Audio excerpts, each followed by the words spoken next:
The people of North Korea live under an oppressive government and are denied their most basic rights, such as the right to property and fair work, the right to privacy and security, the right to free expression and speech and religion and assembly, and finally the right of refuge.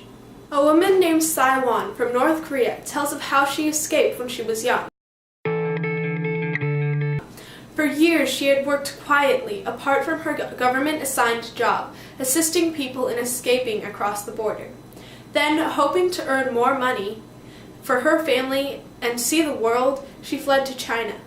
Saiwon was caught and sold to a trafficker, but able to run from him to safety. Later, she returned to North Korea to bring her family to China, but was caught and brutally beaten. After extensive conspiring and bribing, she escaped a second time, moving to South Korea and then resettling to the United States.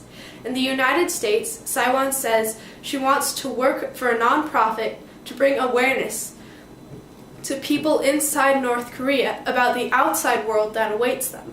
And she wants to bring her family to happiness and also work to break the mindset of the North Korean people. The United States is seen as the fair land, the land of opportunity, the land of milk and honey. So as fortunate people aware of the rest of the world, why are we so apathetic?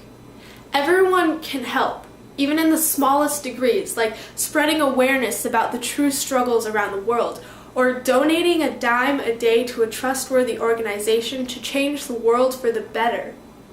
Because there are places like North Korea all over the planet, our planet, and we can help people caught in those depressions. The North Korean regime consists of a tyrannical dictator and his cabinet who hold the people by their fear. The average citizen is overworked, penniless, malnourished, and without rights. The entire population is imprisoned in the country. The DPRK, short for Democratic People's Republic of Korea, was born near the end of World War II, in 1948, when the people of Korea divided into those aligned with communism and those not.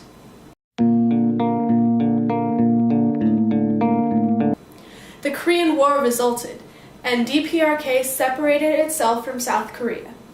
Now, economic crisis and the organization of the government put the DPRK in the category of a third world country. The regime terrorizes its people with threats of gruesome punishments such as beating, torture, forced labor, or imprisonment in political prison camps. In these prison camps, the detainees are fed meager portions of moldy rice, treated by the guards as subhuman, and forced into false confessions by brutal torture. North Korean citizens fight to get out of the country, risking their lives and the lives of their families if they get caught. Many are able to cross the border into China, but they are still unsafe there. The Chinese government is allied with North Korea and therefore seeks out the refugees and forces hundreds back to North Korea every year. Kim Jong-un, the current leader of North Korea, has also increased border security and raised punishments for those who attempt to escape.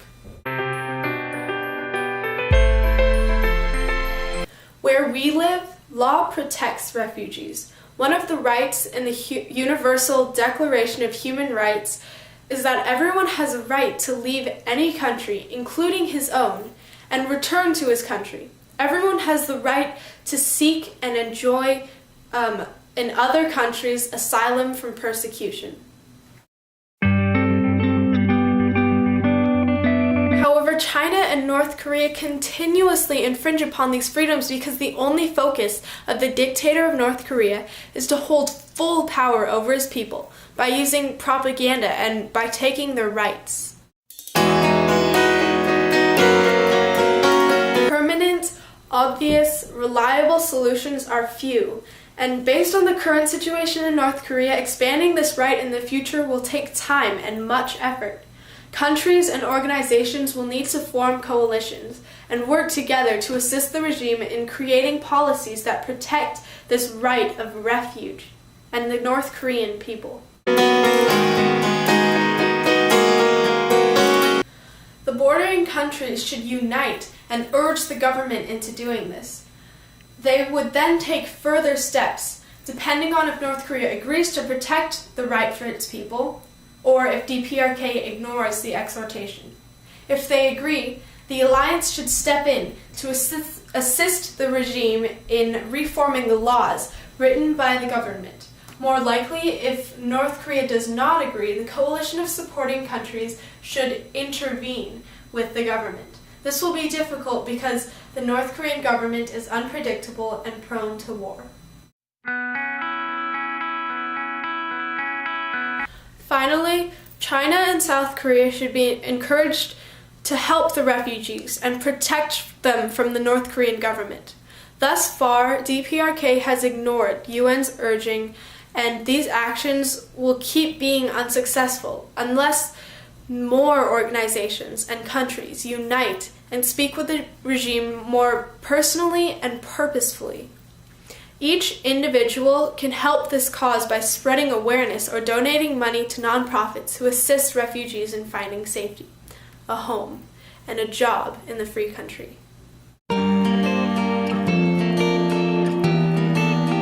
Maybe then, tomorrow, North Korea will change its laws and the ideals in its constitution and open an opportunity for human rights to expand into the broken country. Then maybe tomorrow, thousands of people would be saved. Thousands of people would be liberated. Thank you.